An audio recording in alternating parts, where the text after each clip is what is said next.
Hello tout le monde.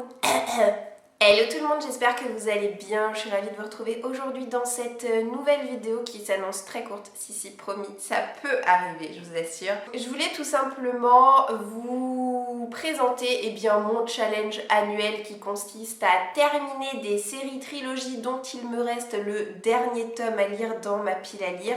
Chaque année, en fin d'année, je fais le tour des popotes, je regarde dans mes bibliothèques et j'extrais tout simplement ces derniers tomes de séries trilogies qu'il me reste à lire pour terminer des séries. Et je me dis mais en fait c'est trop facile de les terminer comme ça, il suffit que je les liste et après je prends mon courage à deux mains et je m'y mets.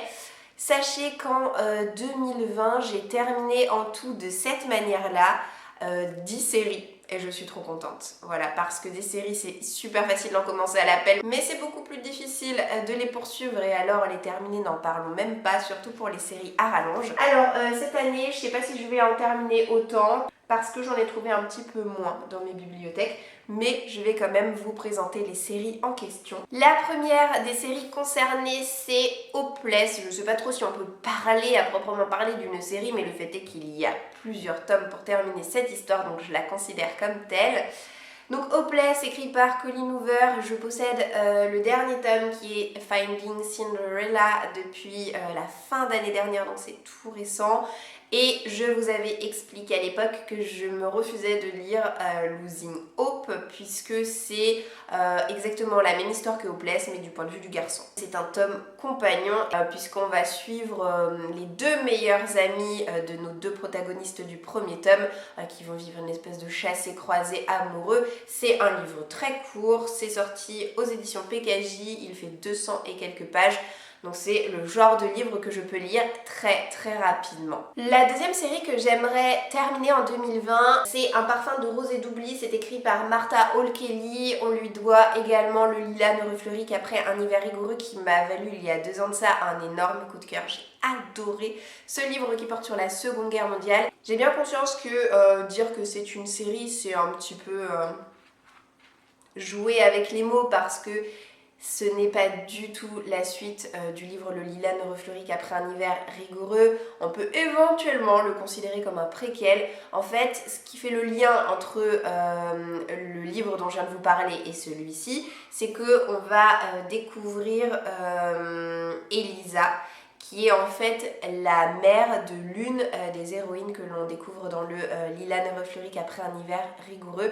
C'est le seul lien que j'ai pu trouver entre les deux livres, sachant que le précédent se déroule pendant la Seconde Guerre mondiale et celui-ci se déroule pendant la Première Guerre mondiale, donc 14-18. Il débute d'ailleurs en 1914, mais l'auteur a l'air d'avoir repris les codes qui ont si bien su fonctionner à la fois précédente, à savoir nous dépeindre 3 héroïnes. J'espère qu'elles ont des personnalités aussi fortes et aussi marquées que les précédentes, mais en tout cas on va les découvrir et suivre leur quotidien pendant la guerre à travers des points de vue alternés. J'ai tellement hâte de retrouver la plume de l'auteur qui avait tellement su m'embarquer, tellement su m'immerger dans l'horreur de la Seconde Guerre mondiale la première fois. J'espère avoir les mêmes ressentis de lecture que la fois précédente. Et en tout cas, je serai, quoi qu'il arrive, très contente de pouvoir lire ce livre pour en gros terminer avec ce cycle. En 2020, j'aimerais beaucoup mettre un point final à la série de Lisa Kleypas, Les Hathaway. C'est une petite série de romance historique que j'adore. De toute façon, toutes les histoires, vous le savez, je le pense, parce que je vous bassine régulièrement avec ça, mais toutes les histoires de Lisa Kleypas, de manière générale, je les adore. Je passe un plaisir incroyable lors de ces moments de lecture qui me plongent dans une bulle de douceur et de réconfort. J'ai lu le premier tome des Hathaway en 2019 et j'ai lu les 3 suivants en 2020. J'aimerais beaucoup lire du coup début 2021 ce 5e et dernier tome. Les Hathaway, c'est une fratrie qui comporte 4 filles et un garçon, et dans chacun de ces romans on va découvrir la romance qui va leur être associée. D'un tome à l'autre, on retrouve les héros des tomes précédents et moi j'aime énormément tout ce petit noyau de personnages. J'adore partager leur quotidien, j'adore assister à l'éclosion d'une histoire d'amour sous la plume de Lisa Kleypas de manière générale. Donc je me ferai une joie de pouvoir finir très prochainement cette série-là. Une autre série que j'ai prévu de terminer cette année, c'est La Faucheuse de Neal Shusterman. C'est une trilogie que pour le moment j'adore. J'ai donc lu les 2 premiers tomes. Le premier m'a valu un coup de cœur, le deuxième n'est pas passé loin du coup de cœur, mais ça n'en a pas été un. Et du coup, je me demande un petit peu ce qui va se dérouler à l'intérieur de ce 3e tome qui s'annonce juste énorme. À la fin du tome 2, oh mon dieu, il se passe des choses, tu te dis mais qu'est-ce qui va nous pondre après? C'est pas possible, mais qu'est-ce qui s'est passé? Non mais au secours. C'était tellement imprévu, imprévisible la manière dont il a terminé son tome 2 que moi j'ai un petit peu peur de plonger dans le tome 3. Je me dis ouh là là là là, qu'est-ce que ça peut donner alors qu'il est arrivé ça, ça et ça à ces personnages.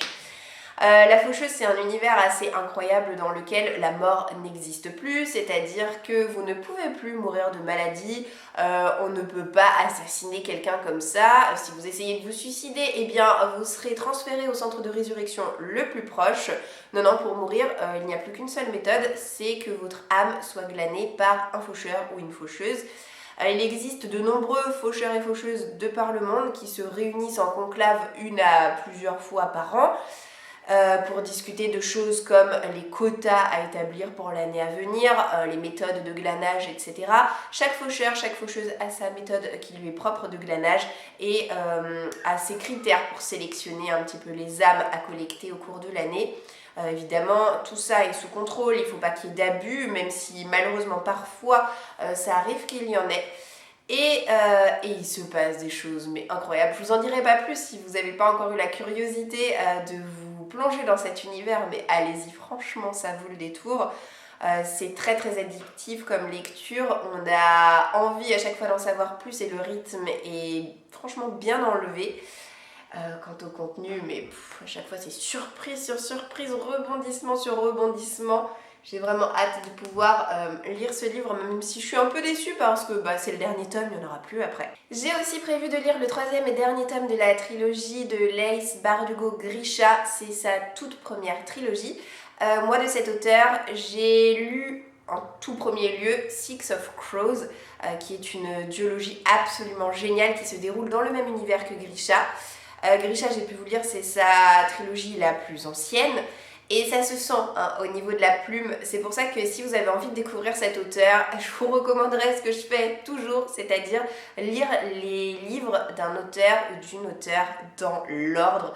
Moi j'aime beaucoup commencer par ses publications les plus anciennes pour remonter aux plus récentes. Et je ne l'ai pas fait pour une fois avec Laïs Bardugo et je m'en mords un peu les doigts.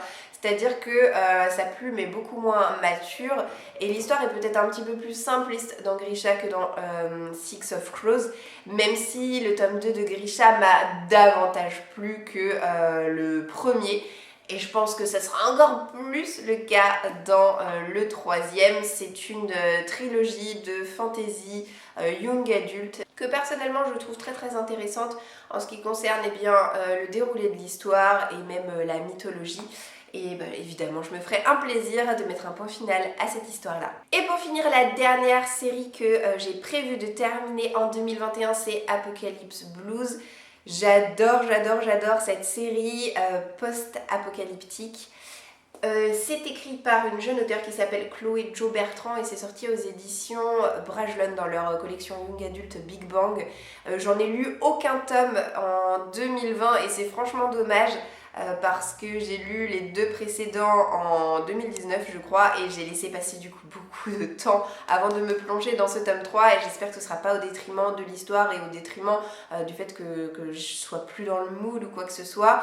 J'avais eu un coup de cœur pour les 2 premiers tomes, surtout en fait pour le premier tome qui était absolument génial. Le seul défaut que je pointe du doigt c'est que à mon sens l'auteur a une manière de faire s'exprimer ses personnages trop familières. Alors ça va que son univers est génial, qu'il se passe des choses absolument insensées dans cette histoire-là. On tremble pour nos personnages, elle ne les épargne vraiment vraiment pas. Il leur arrive des trucs assez sales, hein, je dois dire. Qu'est-ce que vous voulez que je vous dise? C'est trop bien, donc j'espère que je serai favorablement émerveillée ou horrifiée, c'est selon, par ce dernier tome. Et voilà, cette vidéo est déjà terminée. Je vous ai présenté du coup toutes ces séries trilogies que je projette de terminer en 2021. Bien entendu, cette liste n'est pas exhaustive, il est fort probable qu'il y en ait d'autres et franchement c'est tout ce que je me souhaite. N'hésitez pas à me dire en commentaire quelles sont les séries que vous avez absolument envie de terminer en 2021. Je vous souhaite de passer une très bonne journée et je vous dis à bientôt dans une prochaine vidéo. Ciao ciao!